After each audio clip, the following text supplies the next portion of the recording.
We interrupt your regularly scheduled brainwashing with a dose of reality from CNS Dispatch. CNS. Citizens, not servants. Hello, and welcome to Dispatch number 6 from CNS Dispatch. We are citizens, not servants. Here at CNS, our goal is to bring you common sense truth to counter the lies that you have been fed from our government, big tech, and a global mainstream media. Today, I'm going to shed some light on what's been hidden, sometimes in plain sight, regarding COVID treatments, hospitals, vaccines, and other nefarious actions that have taken place globally. I'm not a doctor, so nothing I say should be taken as or construed as medical advice. I'm merely bringing you facts that have been reported on by our government and our media and our other national governments. These are not my words. These are words as from other people. So a couple articles I wanted to bring to your attention that came out a couple weeks ago, some a couple of months ago.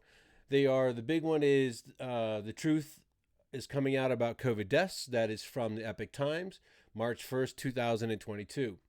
The second article is by the Citizens Journal. This came out in Sunday, March 6th, 2022, and is by Elizabeth Lee Vlett, medical doctor, and Ali Schultz, JD. And the other article I wanted to bring to your attention is on LifeSite. Excess death rate claims spiked 37.7% in third quarter 2021, according to a survey of 20 insurance companies. This came out March 3rd, 2022. So these articles are the basis of this current dispatch. So this may be a little disjointed, so I do apologize. This is my second time making this recording. So I'm going to try to keep it as organized as I can, but there's just so much information and so much that needs to get put out that it may be a little disjointed, but I hope it all makes sense. Also in news for the channel, hopefully coming up on Monday, I'll be doing an interview with a gentleman who spent 30 years in the public health service, knows a lot about COVID-19, the government's policies, and where federal law may or may have been broken. And then, hopefully on Tuesday, I'll have an interview with a friend of mine who's in the real estate business, interviewing him about that business, see how he's making his money, how he started, and that kind of stuff. And then I'm working on a third person who's also in negotiation with the big networks to do spots for them. So that one may or may not happen, but I'm trying. So just trying to expand the channel a little bit with regards to content that I'm bringing to you. So from the Epic Times article that came out again on March the 1st, 2022.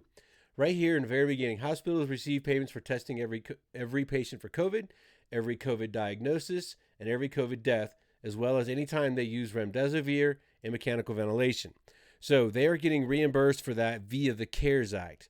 It's a bonus thing. So in addition to getting extra money from Medicaid, Medicare for a COVID diagnosis, they're also getting a bonus paid to them on the total bill if remdesivir was prescribed and administered, and whether somebody went on a ventilator or not. So hospitals have been banking off of COVID. So you also have to think too, hospitals completely kind of overhauled their whole administrative process, administrating how they allowed people to get admitted into the hospital. So for a while, if you went to the hospital with flu-like symptoms, heart attack type symptoms, they did a triage. They checked you out. ER doctor checked you out and decided whether your symptoms are severe enough to admit you into the hospital. That could have been from flu, from a heart attack, from a car accident, broken leg, anything. You run the gambit, right? Well, after the pandemic hit and COVID cases started breaking out or whatever, they changed. So what hospitals started doing is they still took anybody in the ER and examined them and that kind of stuff. However, everyone was tested and still to this day is tested for COVID. If you were not COVID positive, the chances of you getting admitted into the hospital are very, very slim and have been for a while. If you were in a life-threatening situation such as, you were in a car accident, you got severe internal bleeding, you are actually in the process of having a heart attack, life-threatening type stuff. So, I mean, like critical care type stuff, they still take you in, right?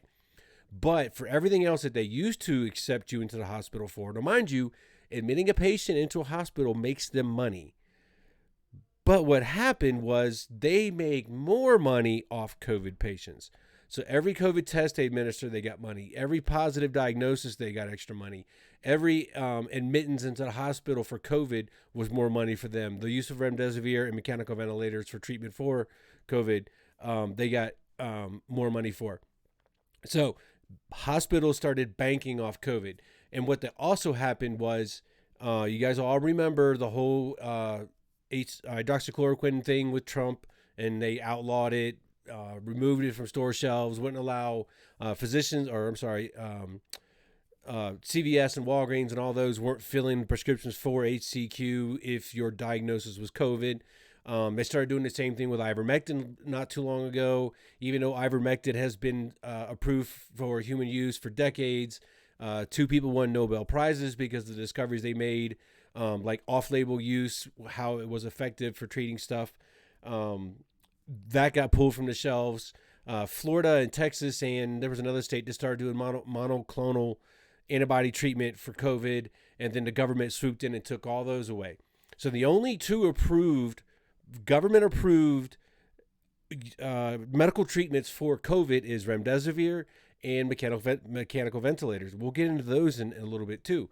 But so the only thing hospitals could do was admit for COVID, they got more money, and then they can only use remdesivir, which they got more money for, and or mechanical ventilators they got more money for. They don't get more money for COVID, or I'm sorry, for ivermectin, HCQ, zinc, vitamin C, vitamin D, and monoclonals. They don't get any money for that. As a matter of fact, what is happening with them now is if a doctor or hospital prescribes those as a treatment to a patient for COVID, they could lose their license to practice medicine. They could obviously lose money because they're not following the protocols as dictated by our government, but now they can lose their license to practice medicine.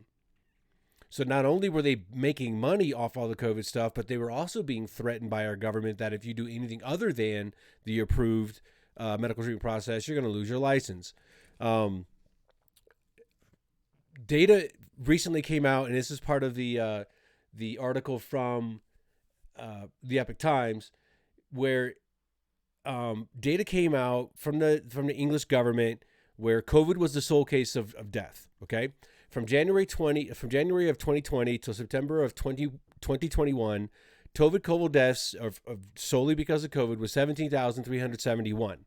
And the median age of death was 82 and a half years old. That is very significant because in the country of England, the projected life expectancy of men in England is 79 years old and women is 82.9 years old. So here we have a mean age of death for COVID-only patients of 82 and a half years old, 17,371. However, in September of 2021, the UK government was, in conjunction with the media, were reporting 137,133 COVID deaths within 28 days of a positive COVID test.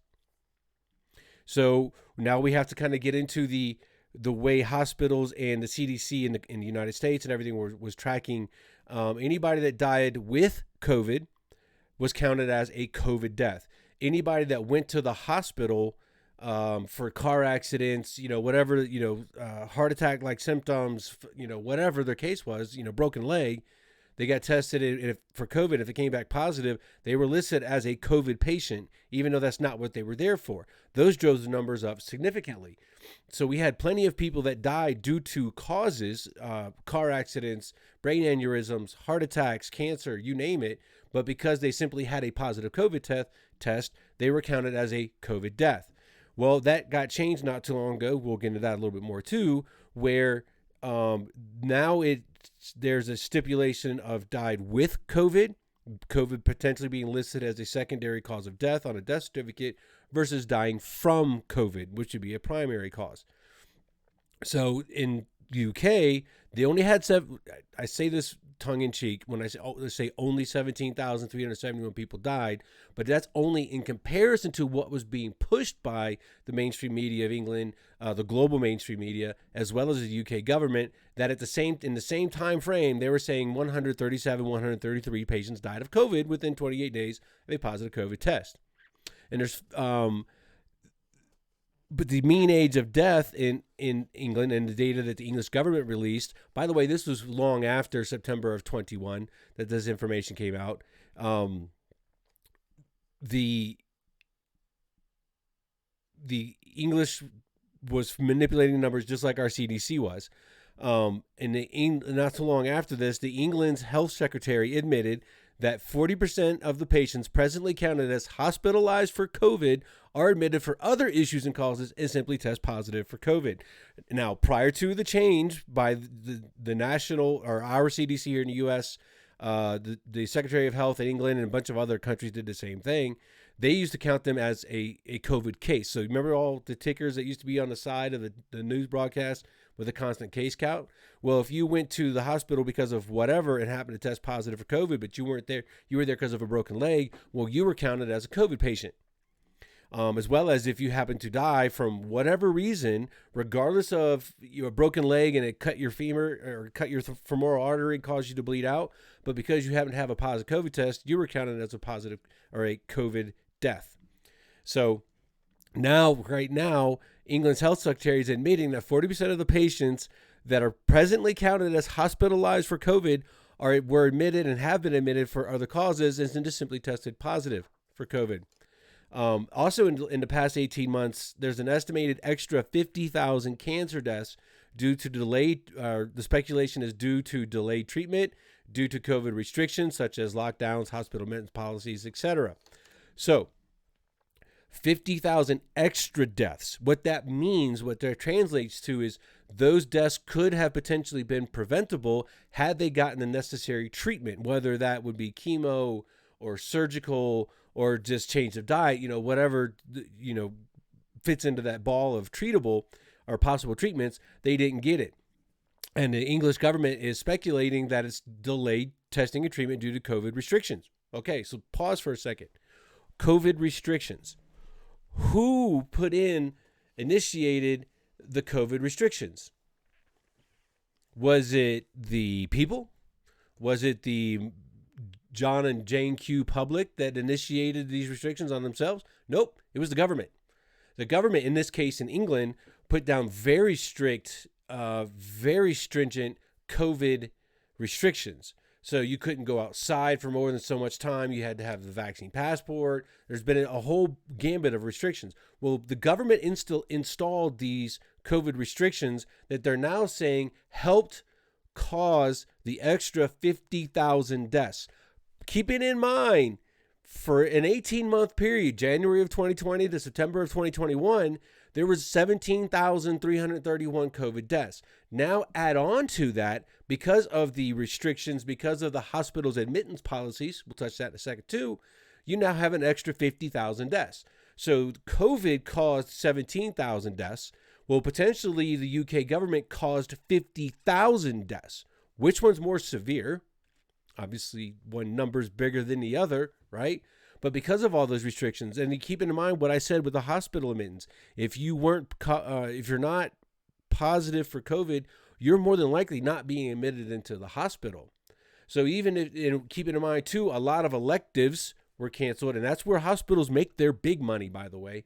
So if you were going in you had an appointment for a follow-up cancer appointment, whether to see if you've already been through treatment and this is a follow-up to see if you're still in remission or whatever, you weren't allowed to go to the hospital for that kind of treatment because they weren't doing it or that kind of testing because they stopped doing it because of COVID.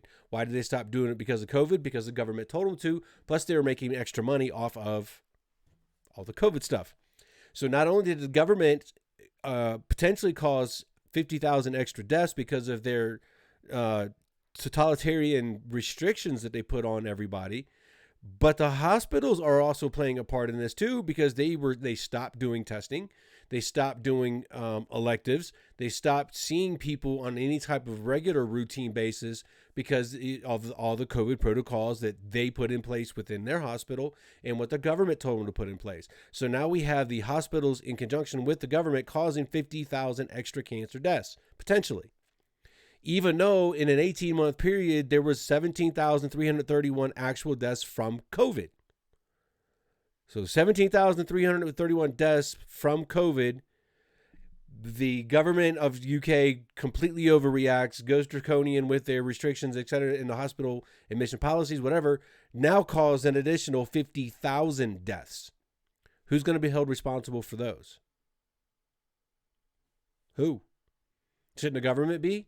They're the one who's initiated it and enforced the restrictions, the lockdowns, the mandates, and also the bullshit and all the other stuff that they mandated hospitals mandating to hospitals what they were not allowed to do, and the hospitals following along with it because they were afraid to lose their licensure or because they wanted the extra money or a combination thereof. So yeah, there we go. The UK government potentially caused an extra 50,000 deaths in conjunction with hospitals, but all because of COVID, which only caused 17,331 deaths, and that makes sense to a lot of people.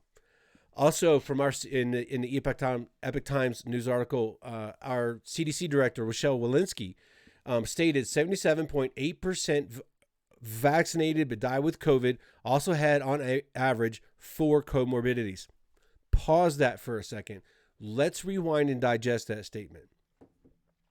So, as what's been putting out for years, since this pandemic started for the last 2 years, is comorbidities play a huge part in people dying from/with COVID. So the top 4 are hypertension, obesity, kidney problems, and heart problems. Those are your big 4. So people that have just one or more or combinations of them are a way increased risk, high increased risk from dying from COVID because of what COVID does to your body and the stress that it puts onto you, or in the overtaxing of your systems that are already overtaxed because of your pre-existing conditions. Okay, so we've known this for a while. We know the top 4. We know that of the percentage of people that have died with/from COVID, over 70% of them, and this is on a global scale. This isn't just within a country or just within the United States. This is globally speaking. Over 70% of them died with 2 or more comorbidities. 70% of those that died with/from COVID globally had 2 or more comorbidities. So this is something we have known, but very little people pay a lot of attention to. But the big one from this is from our CDC director, Rochelle Walensky. This is in the Epoch Times article. 77.8% of the vaccinated but died with COVID had 4 comorbidities. Vaccinated, dying from COVID, had on average 4 comorbidities. It's from our CDC director. We're going to touch on this later on too. Mechanical ventilators. There was a study that showed 80% of the COVID patients placed on mechanical ventilators in New York City died.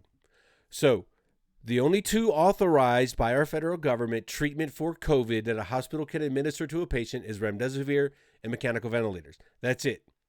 The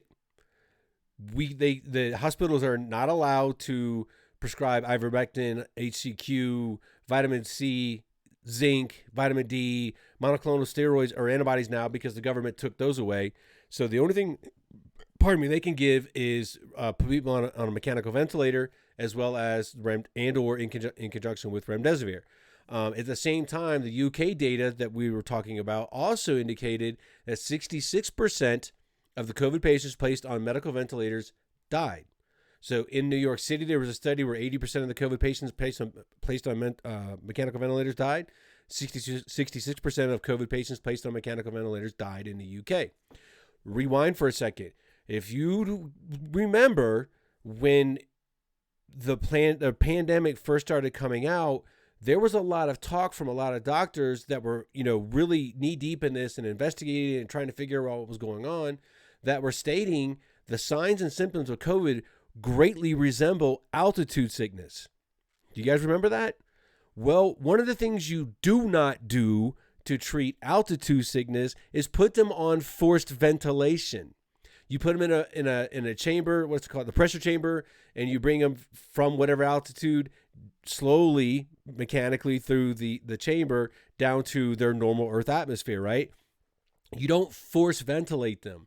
Force ventilate them is the anti-treatment for altitude sickness. But here we are in the United States, still forcing people on mechanical ventilators. We're showing that there's a high percentage of people die from that. And there's more coming up too in the other article.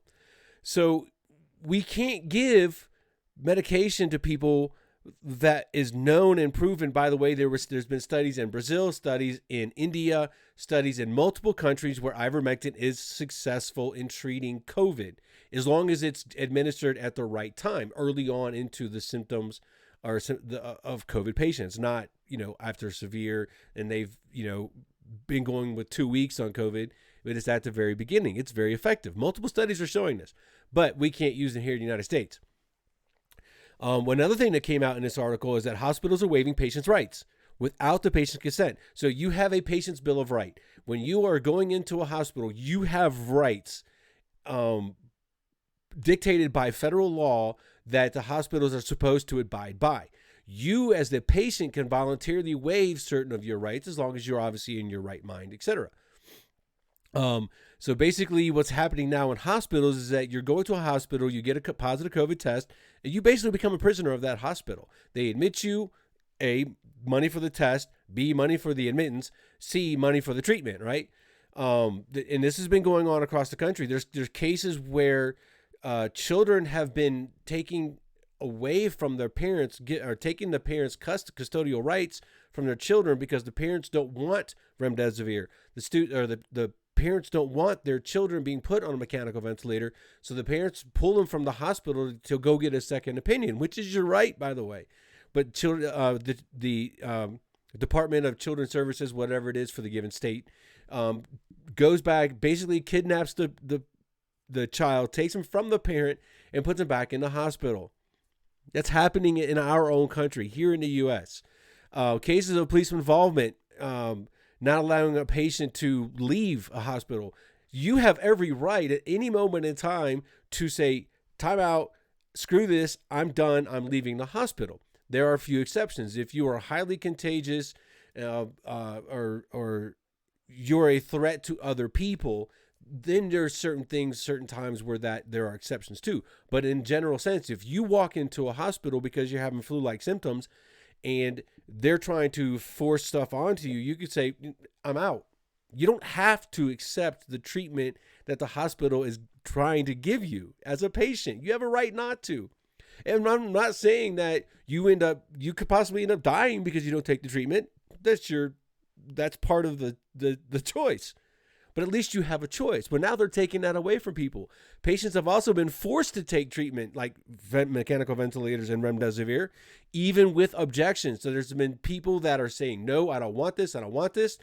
They get put on a paralytic, which basically paralyzes them, knocks them out. They've been giving a remdesivir, not telling the patient, in cases where they're even injecting patients with remdesivir and they're not telling the patient what it actually is. But they're also putting people on paralytics, paralyzing them, forcing the mechanical ventilator tube into them and forcing them onto a mechanical ventilator without the patient's consent.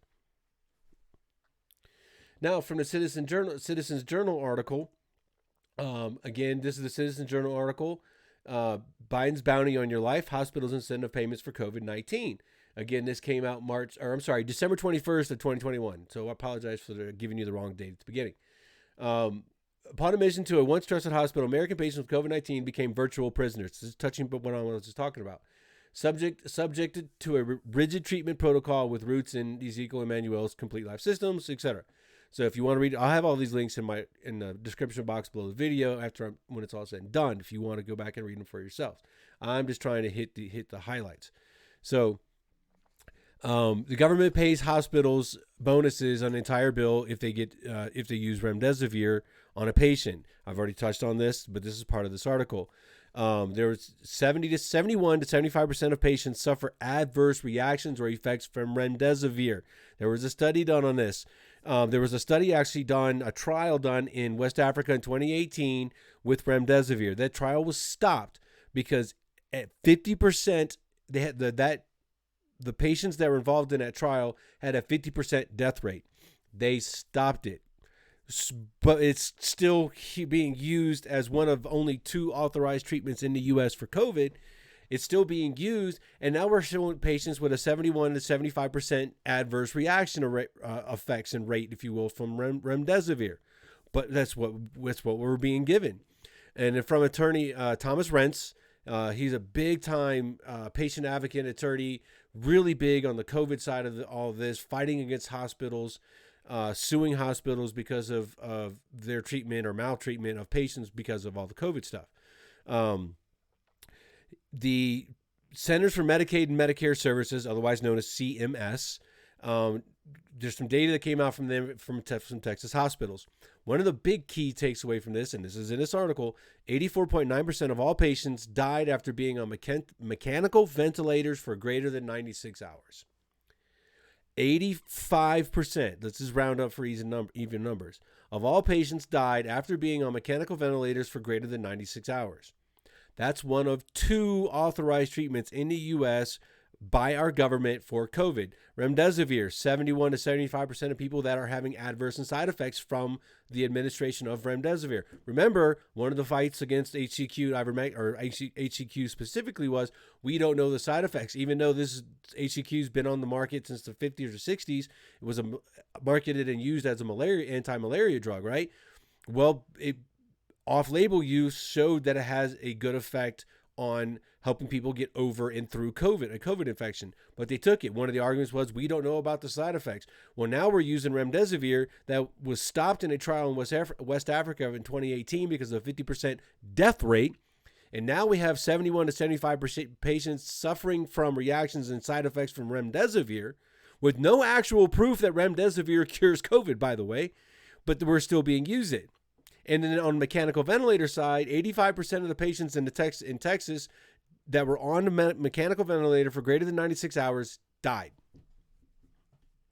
That's your 2 authorized treatments for COVID here in the United States.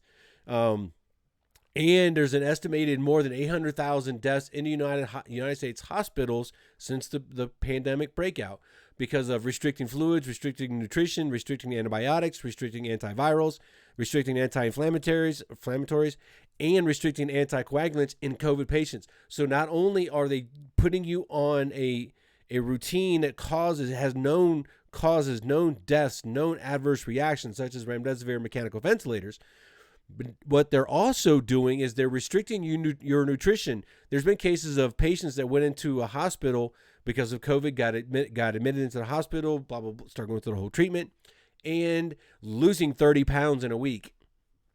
Not because their body's eating itself and all that kind of stuff, but because they're put on a mechanical ventilator, which you can't eat when you're on a mechanical ventilator, but the hospitals weren't giving them nutritions. They weren't giving them fluids. Fluids is one of the number one biggest things that you do in a hospital. You need to make sure your patients are hydrated.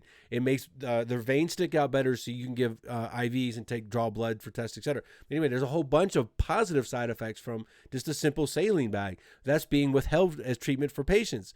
They're restricting antibiotics. They're restricting antivirals because they're not allowed to give anything other than remdesivir mechanical ventilators for a COVID patient, or they run the risk of not getting the bonus money which hurts their bottom line. But they also, some doctors in some cases in some hospitals potentially lose their license to practice medicine because they're going against what's approved.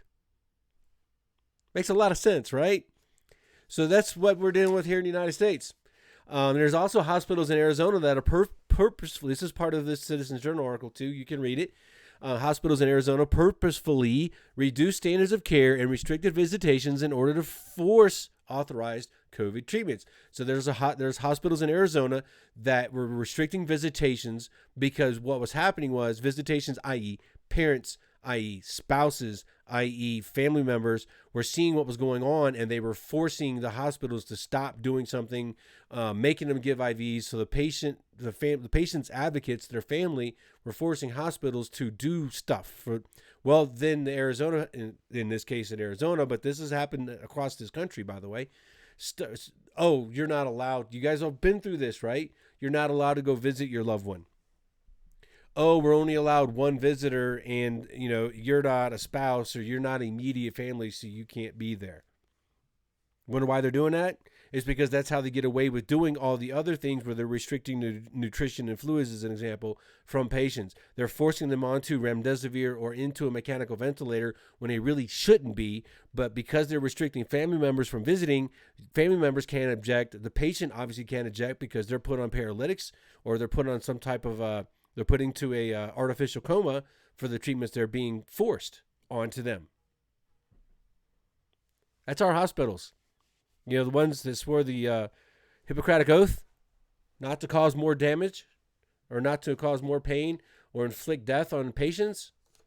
Yeah, those same people. So in the last article I'm going to touch on, this is from the LifeSite News. This is excess death rate claims spike 37.7% in third quarter 2021, according to a survey of 20 insurance companies. This was from March 3rd of 2022. So this is a big one. So all of us that have been talking about COVID in going against the mainstream authorized version of what's allowed to be talked about COVID, we're conspiracy theorists. We're getting our news from crazy people. We're crazy people for listening to them. We're conspiracy theorists. We're just crazy people, right? Well, when the insurance companies get involved, that argument, that defense from our government goes away. These people are no joke.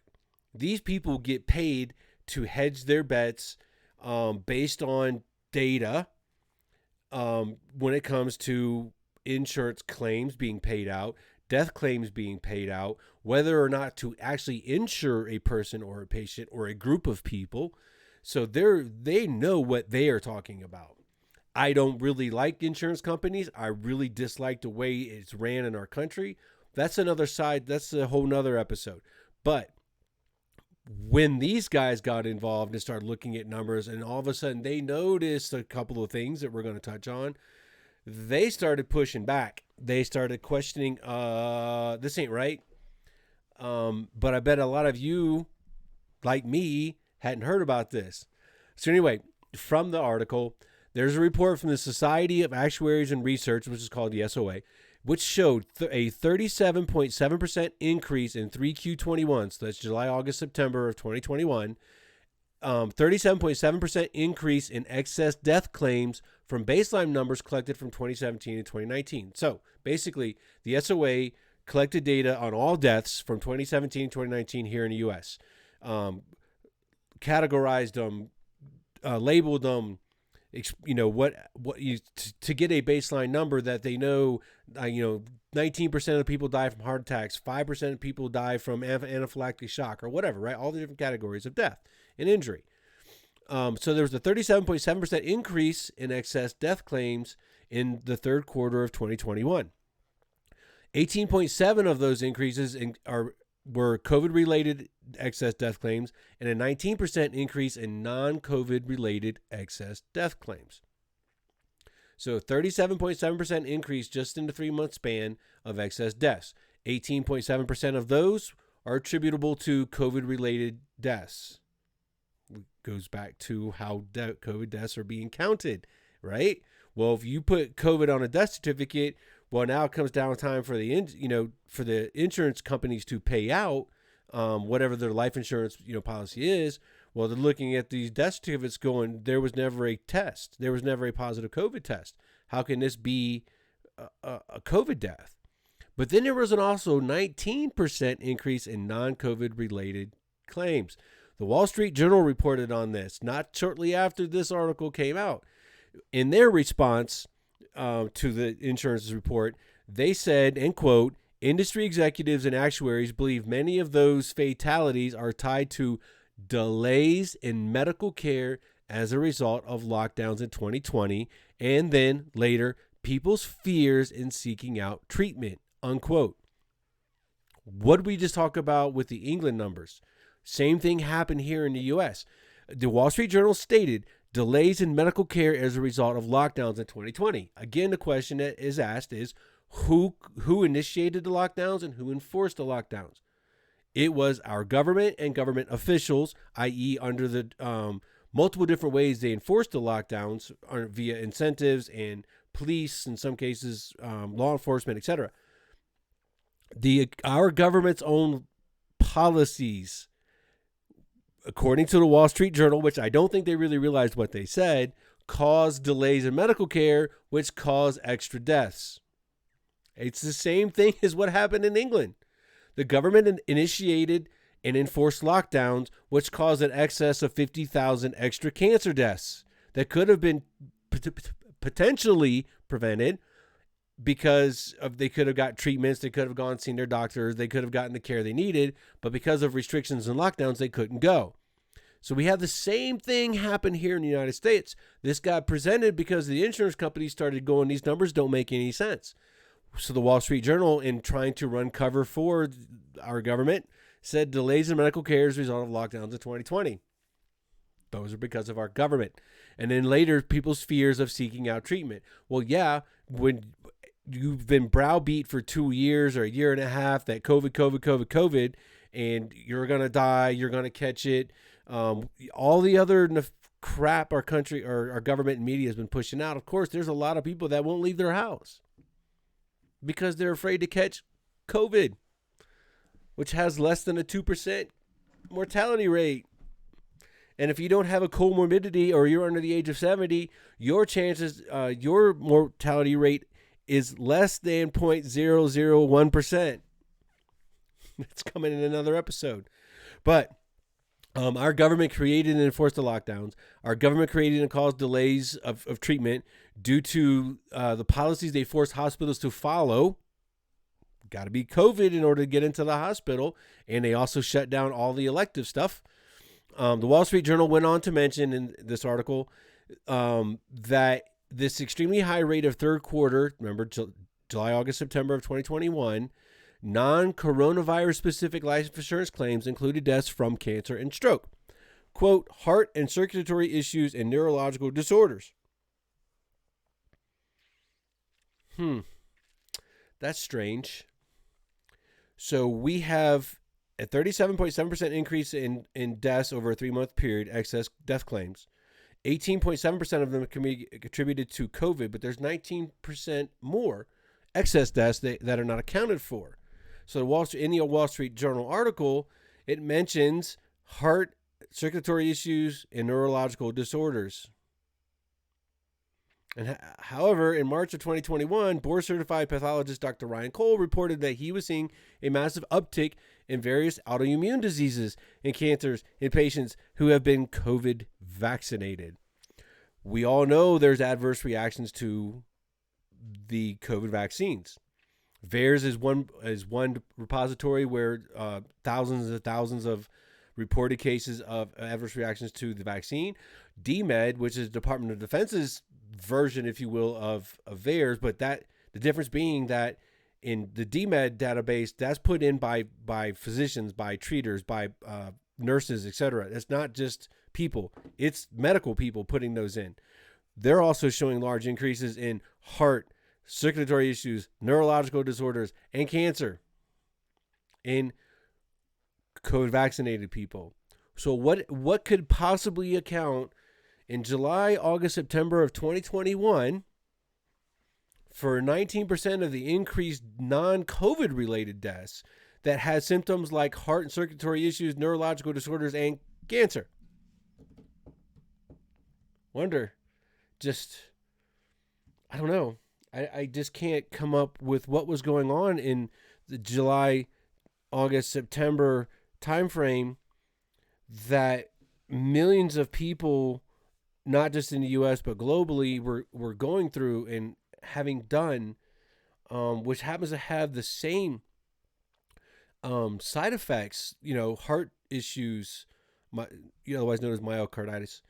Neurological disorders like Bell palsy, cancer, DMED, 269% increase in cancer diagnoses in the military post-vaccine. I just can't. I don't know if I can connect those dots.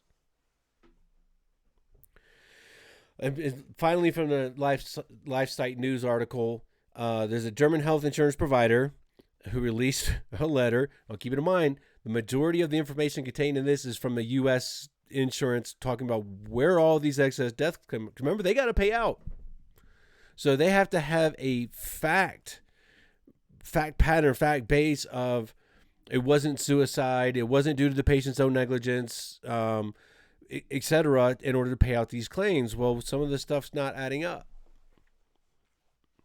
They're trying to figure out why and how to pay it, whether they should or should not pay out these claims. They're catching people's attention. So anyway, the German health insurance provider released a letter, and I quote and it's in this article too. Based on the high rates of more than 10 million clients who sought medical care for adverse events after COVID-19 vaccine injections, Schofbeck, this is the German insurance provider, demonstrated that an estimated 2.5 to 3 million individuals in their nation in Germany likely sought medical care due to side effects of the experimental gene-based injections. So there's was a considerable under-recording of suspected cases of vaccination side effects after patients received the COVID-19 vaccine in Germany. This is coming from the German health insurance provider. According to him, based on the high rate of more than 10 million clients who sought medical care, mind you, insurance companies also have to pay the hospitals and doctors for medical visits, right? That's part of your health care. They kind of do the same thing in Germany. He also stated that in a nation, and this quote, in a nation of approximately 83 million, this means around 4 to 5% of the vaccinated were under medical treatment for side effects, which is a rate about 10 times higher than the German government has been reporting, unquote. So not only here in the U.S. have we been consistently and continually lied to, whether it be from the hospitals, from our government, from the media, with regards to any and everything COVID. This is an example of the German people being lied to, information being hidden by their government and their media. The same thing happened in UK with information being overinflated with regards to COVID deaths, information not being reported. So in my interview, hopefully coming on Monday, I'm going to be interviewing a guy who spent 30 years in public health services, has his own page on Substack, where a majority of this interview is going to cover. We're going to dig into this a little bit more. I have had questions since day one. I did a video back in March of 2020 when this thing was really, first got hot, if you will. And I'm still asking the same questions. I still can't get answers, and nobody else I can't see asking the same questions that I am. So me and this gentleman are going to go over it, cover it, see what we can come up with, and hopefully put together some content that you guys enjoy. And on that note, it's been great. I hope you enjoyed the video. I know it's a little longer than normal. I know it was a lot of information, but I really do hope you enjoyed it. I hope you learned something. And with that, have a good rest of your day. This has been a dose of reality from CNS Dispatch. Citizens, not servants. We now return you to your involuntary mental programming.